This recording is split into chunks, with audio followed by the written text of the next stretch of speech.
Hindi na ako yung dating kilala mo. Sorry ha, pero yung hinahanap mo, matagal nang wala yun.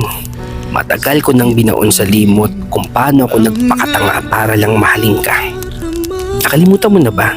Nung panahon na mahal kita, di ba? Ginawa ko ang lahat para sa'yo. Di ba? Binigay ko ang lahat para sa kaligayahan mo.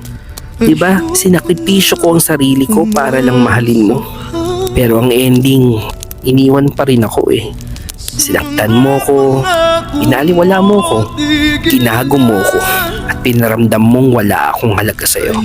Galing di ba? Tapos ngayon sasabihin mo, yung dating ako hindi ka hahayaang maging ganyan. Okay ka lang? Kaya tama na please. Oo, aaminin ko, nagbago talaga ako. Pinilit kong magbago dahil sa'yo. At pinilit kong mamatay yung dating ako para lang mabuhay at maging malaya na sa kulungan mo.